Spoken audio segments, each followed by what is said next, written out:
विदेश नीति के लिए यह अच्छी बात नहीं है अगर अमेरिका के उपराष्ट्रपति जेडी वैंस पाकिस्तान के फील्ड मार्शल आसिम मुनीर से कह रहे हैं कि thank you for everything man, सबके लिए जो तुमने काम किया है उसके लिए तुम्हारा शुक्रिया। और यह इसलिए अहम है क्योंकि प्रधानमंत्री नरेंद्र मोदी हर मुद्दे के लिए अमेरिका की तरफ देखते हैं। ईरान के साथ तेल खरीदना है, अमेरिका की तरफ देखो। रूस से तेल खरीदना है, अमेरिका की तरफ देखो। ईरान के साथ चाबहार बंदरगाह परियोजना करना है, नहीं करना है, अमेरिका की तरफ देखो। ऑपरेशन सिंदूर कब रोकना है, अमेरिका की तरफ देखो। डोनाल्ड ट्रंप कई बार भारत का अपमान करते गए हैं, भारत को हेलहोल बताया, ऑपरेशन सिंदूर का अपमान किया, न जाने क्या क्या कहा।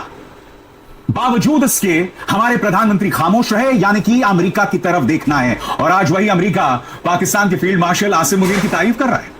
पहले मैं चाहूंगा आप इस वीडियो को देखिए। जेडी वैंस उनसे गले मिलते हैं, 10-15 सेकंड का वीडियो भी नहीं है वो, और यहां पर वो क्या कहते हैं वो सुनिए आप।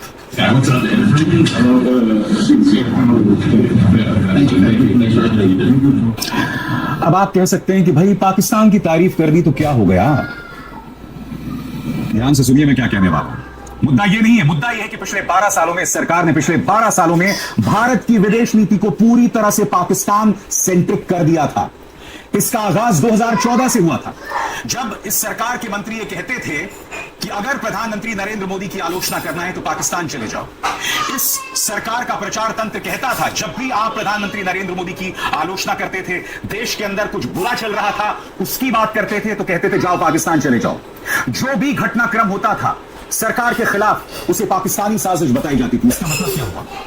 यानी कि हमने अपनी पूरी रणनीति को, अपनी पूरी स्ट्रैटेजी, विदेश नीति को पाकिस्तानी सेंट्रिक कर दिया। अब अमेरिका जो मर्जी कर दे, हमारे 3 नागरिकों को मार दे, तब भी प्रधानमंत्री ट्रंप के सामने बैठते हैं, एक शब्द नहीं निकलता इस मुद्दे को लेकर।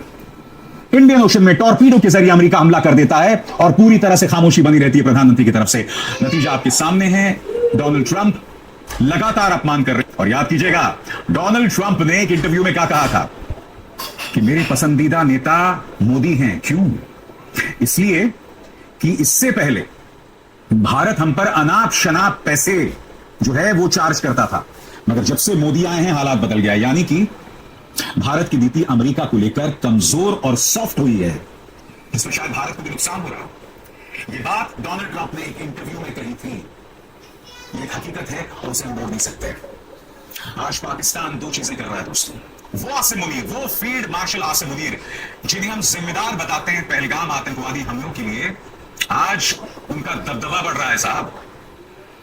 याद कीजिए जेडी वैंस ने क्या कहा था कल की बातचीत में कि मैं भारत और पाकिस्तान दोनों के करीब हूं, और कैसे कंपैरिजन किया था कि एक भारतीय मेरी पत्नी है और आसिम मुनीर एक पाकिस्तानी है।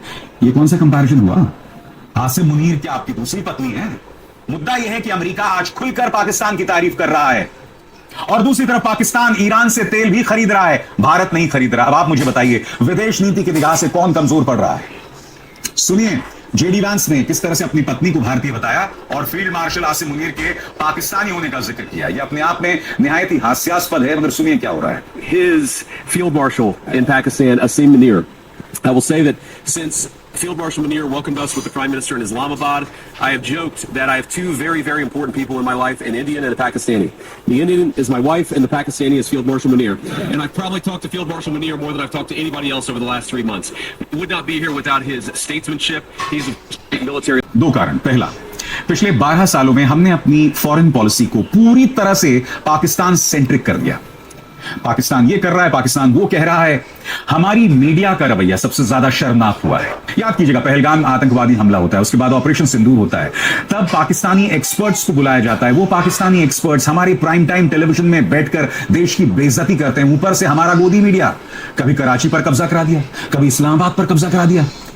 इन्होंने देश की साख को, देश की इज्जत को इंटरनेशनली तार तार कर दिया पाकिस्तान के मुकाबले।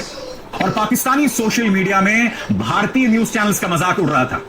किस तरह से मजाक उड़ रहा था कि देखो तुमने तो कराची पे कब्जा कर लिया, इस्लामाबाद पर कब्जा कर लिया। यह सब हो रहा था पाकिस्तान के अंदर। ऐसा कभी नहीं हुआ दोस्तों 2014 से पहले, जहां पाकिस्तान के मुकाबले इस तरह से भारत को डिप्लोमैटिकली कोई सेटबैक हुआ। क्यों? क्योंकि 2014 से पहले भारत यूनाइटेड, एक होकर पाकिस्तान का जवाब देता था। याद है आपको, जब नरसिम्हा राव देश के प्रधानमंत्री हुआ करते थे, तब उन्होंने एक टीम भेजी थी संयुक्त राष्ट्र में पाकिस्तान के कश्मीर को लेकर दुष्प्रचार के खिलाफ उस टीम में कौन कौन थे? सलमान खुर्शीद, फारूक अब्दुल्ला, अटल बिहारी वाजपेयी जो कहने को भाजपा से थे, और इन तीनों ने एक साथ मिलकर करारा जवाब दिया था पाकिस्तान की हर साजिश का, और उसी के चलते कश्मीर का इंटरनेशनलाइजेशन यानी अंतर्राष्ट्रीयकरण नहीं हो पाया था, क्योंकि उस वक्त हम एक टीम के तौर पर काम करते थे। मगर 2014 के बाद सब कुछ बदल दिया गया। 2014 के बाद भारतीय जनता पार्टी की कोशिश रही कि विपक्ष को देशद्रोही बताओ, राहुल गांधी को देशद्रोही बताओ। विपक्ष जो अपनी तरफ से एक सार्थक चर्चा कर सकता है, मशवरा दे सकता है, उसे खारिज कर दो अपने अहंकार के चलते। विपक्ष अब भी कह रहा है कि जिस मेलोनी को आप मेलोडी चॉकलेट दे रहे थे, उसी से सीख लेते हैं कि ट्रंप को कैसे लाल आंख दिखाते हैं। सुनिए पवन खेरा ने क्या कहा था। हम मोदी जी से ये बात कहना चाह रहे हैं कि मोदी जी, इंदिरा जी से तो आप नहीं सीखना चाहते, कोई ईगो है आपका। वो कौन सी गोली थी वो, मेलोडी जी से ही सीख लेते। कल क्या किया मेलोडी जी ने? सरेआम जवाब दिया। कहते हो आप लोग की महिलाएं कमजोर होती हैं, देख लिया आपने? इंदिरा जी को देखा, हमारी सोनिया जी को देखा, हमारी प्रियंका जी को आप देख रहे हैं। देखिए यहां मोदी जी सीखिए। दो टूक जवाब दिया डोनाल्ड ट्रंप को मेलोनी जी ने, सीख लेते हैं उनसे। आप तो बड़ा उनको टॉफियां देते रहते हो, उसके एवज में कुछ शिक्षा भी ले लेते कि ऐसे आंख में आंख डाल के जवाब दिया जाता है कि हमारे 3 सेलर्स का अकाउंट दो, उनसे माफी मांगो, उनके परिवारों से, भारत से माफी मांगो। ऐसे आंख दिखा के कहना पड़ता है कि ये जो आपने सीज फायर का झूठ बोला है कि हमें धमकाकर आपने सीज फायर कराया, उसके लिए माफी मांगो। ऐसे बोला जाता है।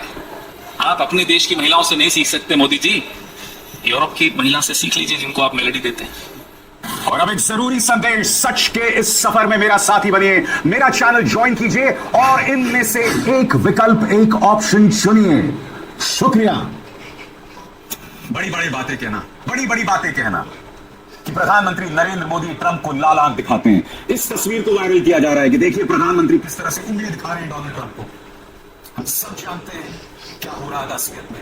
आप उन 3 भारतीयों का नाम तक नहीं ले पाए ट्रंप के सामने। जब एक पत्रकार ने सवाल पूछा 3 भारतीयों की मौत पर, तब भी प्रधानमंत्री ने वहां पर दखल नहीं दिया, हस्तक्षेप नहीं किया। मगर इस देश में सब कुछ प्रधानमंत्री के नाम पर, प्रचार के नाम पर चलता है।